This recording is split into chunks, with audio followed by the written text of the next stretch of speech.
Have you been wondering how to help your child get rid of the runny nose, nasal congestion, and cough?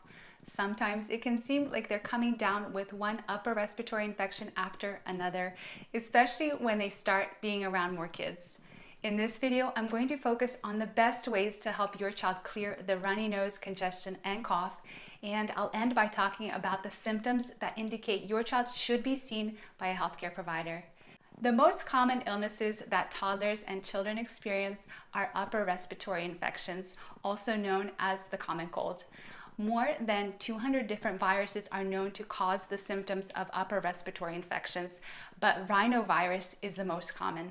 The child's immune system is well equipped to take care of the viral infections themselves, but there are things you can do to help with the runny nose, nasal congestion, and cough.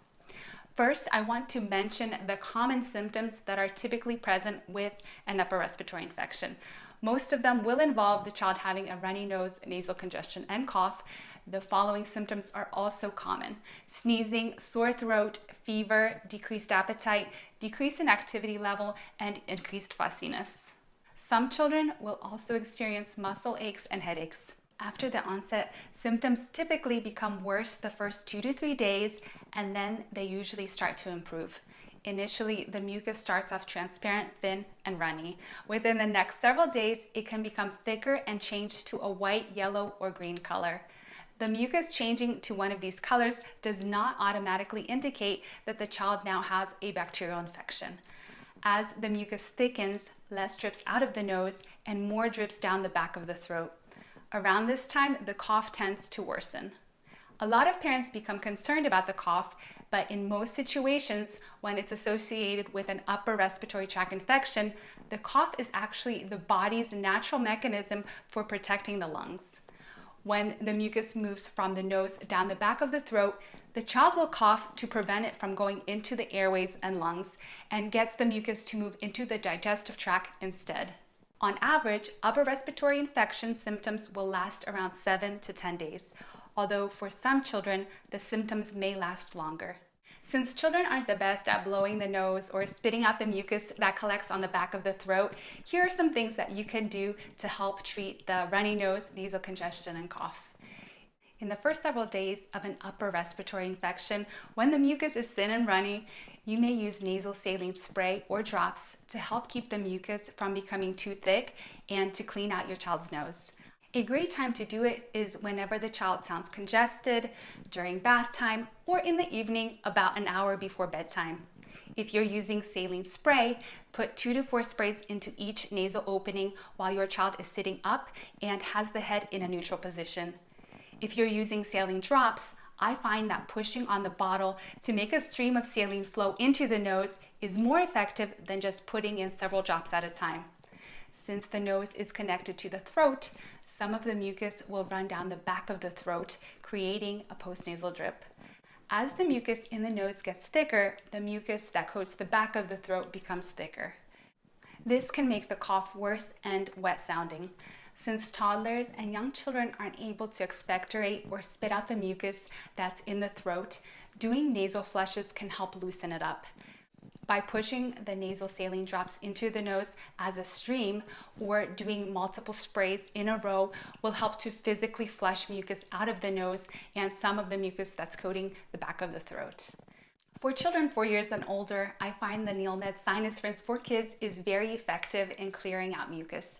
It's a small squeeze bottle that comes with pre-measured packets of sodium chloride. After mixing it with water as stated in the instructions, the child will need to stand in front of a sink and bend the head forward. It's best to have the mouth open when doing the saline rinse to decrease the feeling of pressure on the eardrums. Place the cap opening over one nostril and gently squeeze the bottle. This will cause saline solution and mucus to flow out of the opposite nasal passage. After squeezing half of the saline solution into one side of the nose, switch to the other side and do the same.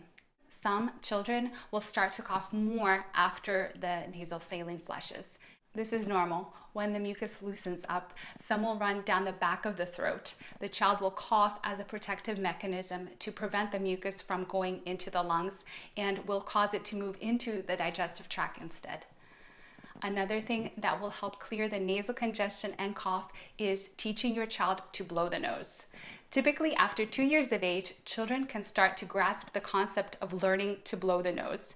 It's a gradual, stepwise learning process and takes patience, but here's how you can train your child to do it. First, start off by holding a tissue in front of your face and demonstrate how you blow with your mouth to make the tissue move. Then give your child the opportunity to blow on their tissue with the mouth and make it move. Next, hold your tissue in front but slightly away from your nose, and while you have your mouth closed, blow air out of the nose at the tissue to make it move. Then hold your child's tissue near their nose and have them try to make it move by blowing air out of their nose. Keep demonstrating and giving your child opportunities to practice. Once your child starts to grasp the concept, transition to holding the tissue over the nose and have them blow directly into it. As the mucus becomes thicker, using nasal saline to loosen it up is very helpful and will make it easier for your child to blow it out. For children who are too young to blow their nose, using nasal suction is helpful to clear the mucus. In my video titled How to Treat Runny Nose, Nasal Congestion and Cough in Babies, I go over several options of how to do nasal suctioning. It's linked up here if you'd like to check it out. Now let's talk about how to treat the cough. With an upper respiratory illness, one of the more bothersome symptoms to the baby and parents is the cough. And of course, cough is usually worse at night. When the child is laying down, more mucus drips down the back of the throat and triggers coughing episodes. By doing things to remove mucus from the nose through the use of nasal saline and having the child blowing it out will result in less mucus dripping down the back of the throat. Keeping your child well hydrated during the time of illness will also help to keep the mucus from becoming too thick. There are a lot of chemical cough and cold medications sold over the counter. However, they are not recommended for children under 6 years of age. Studies have consistently shown that they are not more effective at decreasing cough or cold symptoms compared to not doing any treatments. And there have been serious side effects in children as a result of them.